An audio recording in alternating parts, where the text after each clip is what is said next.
چور چوری ہوتا ہے، چوری کی عادت نہیں جاتی، کسی قسم کی چوری کی عادت کبھی جا ہی نہیں سکتی۔ اس لیے پاکستان کی عوام کو مزید بے وقوف بنانے کی کوشش نہ کریں۔ یہ مدینہ کی ریاست کا نام لے کر یہ کارنامے کر رہے تھے۔ مدینہ کی ریاست، اسلام کا نام، اس وقت بھی ہم کہتے تھے کہ یہ اسلام کا نام لے کر، یہ مدینہ کی ریاست کا نام لے کر یہ کالے کارنامے کر رہے ہیں۔ آج وہ ثابت ہو گیا۔ اس لیے 190 ملین کیس کے اوپر کسی قسم کا کوئی ابہام نہیں ہے۔ عوام جانتی ہے، ان کے اپنے لوگ جانتے ہیں کہ یہ کرپشن، یہ چوری ملک کی تاریخ کا سب سے بڑا ڈاکہ ہے، سب سے بڑی ڈکیتی ہے، اور عمران خان اس ملک کا سب سے بڑا ڈاکو ہے جس نے پاکستان کی عوام کے پیسے کھائے۔ جو دوسری چوریاں کی، جس میں نے آپ کو ادویات کی چوری کووڈ فنڈ میں، پارٹی کے فنڈ کی چوری میں نے آپ کو بتا دی ہے، توشہ خانہ کے اندر چوری میں نے آپ کو بتا دی ہے، جو زمینوں کا لین دین اس میں چوری آپ کو بتا دی، جو پنجاب میں ہوا اس کے اوپر ابھی کیسز کھل رہے ہیں جو آپ کے سامنے روز آتے ہیں۔ تو اب ہم اس پورے جو یونیورسٹی ہے اس میں مریم نواز شریف صاحبہ نے کل ہی ہدایات جاری کر دی ہیں، ڈائریکشن جاری کر دی ہیں کہ اس کو فوری طور پہ جو عدالت نے تحویل میں دیا ہے اس کا پورا چارٹر ریویو کیا جائے، اس کو انشاءاللہ بہترین پاکستان کی یونیورسٹی بنا کر تعلیم کا ذریعہ بنائیں گے، اور انشاءاللہ وہ لوگ جنہوں نے اس کو یونیورسٹی کو کرپشن کا ذریعہ بنایا تھا ان کا تو حساب ہو گیا ہے، لیکن ہم انشاءاللہ اس کو ملک کی بہترین یونیورسٹی بنا کر بچوں کے لیے اور اساتذہ کے لیے، اور اس میں جو بچے پڑھیں گے ان کے لیے اس کو بہترین یونیورسٹی بنائیں گے۔ تو 190 ملین کا چور پکڑا گیا ہے، عوام کو اس کی مبارک ہو۔ اور جو شور مچا رہے تھے کہ یہ سیاسی کیس ہے، اور ابھی بھی شور مچا رہے ہیں، لیکن ان کے اب شور کا کوئی فائدہ نہیں ہے، کیونکہ یہ کسی قسم کا نہ سیاسی کیس ہے۔ اور جیسے میں نے پہلے کہا کہ یونیورسٹی بنانے کی اتنی خواہش تھی تو آتے ہی کہا تھا، میں کیا کہا تھا، وزیر اعظم ہاؤس کو یونیورسٹی بنا دوں گا، میں گورنر ہاؤس کی دیواریں توڑ کر اس کو یونیورسٹی بنا دوں گا۔ ہم تو آج گورنر ہاؤس میں بھی جاتے ہیں، وزیر اعظم ہاؤس میں بھی جاتے ہیں، وزیر اعلیٰ ہاؤس میں بھی جاتے ہیں، یونیورسٹی کا کوئی ایک کمرہ ہی نہیں بنا ہوا۔ تو یونیورسٹیاں بنی لیکن کرپشن کے ذریعوں سے یونیورسٹیاں بنائی گئی، اپنے ذاتی مفادات کے لیے اسلامک یونیورسٹی بنائی گئی، اور پھر اب کیا کہہ رہے ہیں کہ جی حکومت اسلامک یونیورسٹی کے خلاف ہے۔ ان کو اتنی شرم نہیں آتی، ابھی بھی ان کی عادتیں اور ان کی کرتوتیں نہیں بدلی، لیکن کوئی بات نہیں، پاکستان کی عوام جو ہے وہ ان کی اصل حقیقت جو ہے وہ جانتی ہے، اور وہ انشاءاللہ اپنا جو اگلا فیصلہ ہے، جو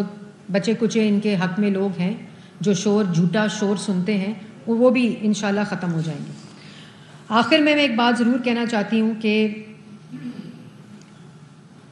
یہ آپ لوگوں کی انفارمیشن کے لیے، یہ پاکستان کے خزانہ، پاکستان کی عوام اور پاکستان کی امانت تھی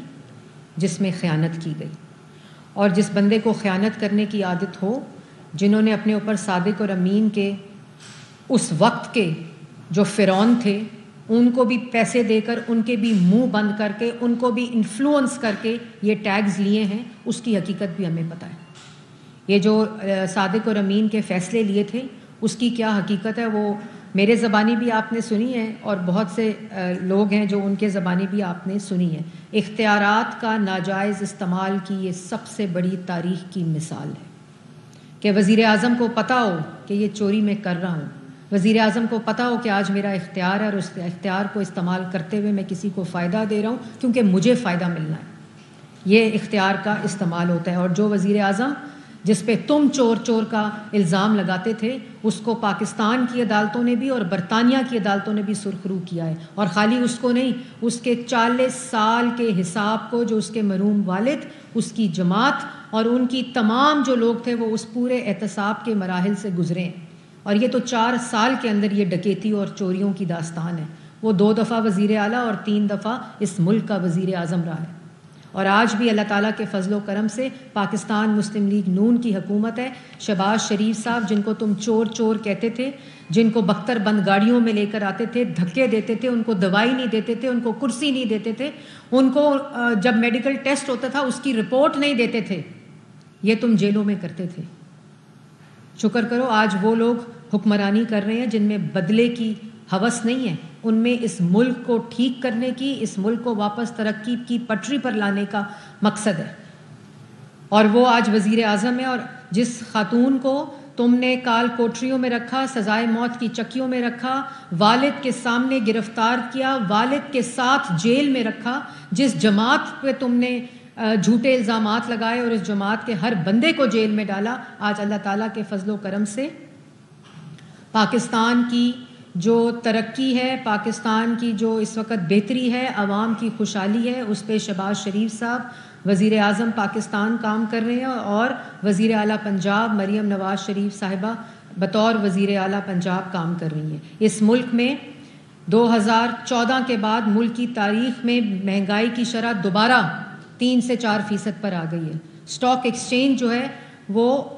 ملک کی تاریخ کی سب سے بلند ترین سطح کے اوپر ہے، اور اس کے ساتھ ساتھ جو فارن پالیسی ہے اس کا دوبارہ سے ریوائول ہو گیا ہے۔ کیوں؟ کیا وجہ ہے؟ کیا وجہ ہے کہ جب مسلم لیگ نون کی حکومت آتی ہے، وزیر اعظم مسلم لیگ نون کا ہوتا ہے، نواز شریف ہوتا ہے، تو ملک ڈیفالٹ بھی نہیں ہوتا، IMF بھی واپس چلا جاتا ہے، ملک کی معیشت بھی خود مختار ہو جاتی ہے، مہنگائی سب سے کم ترین سطح کے اوپر ہوتی ہے، ترقی سب سے بلند ترین سطح کے اوپر ہوتی ہے، سی پیک ہوتی ہے، دہشت گردی ختم ہوتی ہے، لوڈ شیڈنگ ختم ہوتی ہے، 14,000 میگا واٹ بجلی بنتی ہے۔ کیوں ایسے ہوتا ہے؟ اور جب 4 ساڑھے 4 یہ چور، یہ ڈکیت، یہ ڈاکو ملک کے اوپر حکمرانی کرتے ہیں تو ملک کے اندر مہنگائی کی شرح 38% پر پہنچ جاتی ہے، ملک ڈیفالٹ کر دیتا ہے، IMF واپس آ جاتا ہے، ملک کے اندر سی پیک بند ہو جاتا ہے، ملک کے اندر روزگار بند ہو جاتا ہے، ملک کے دوست جو ممالک ہیں وہ ناراض ہو جاتے ہیں۔ کیوں؟ کیونکہ جو خائن ہوتا ہے اس کی اللہ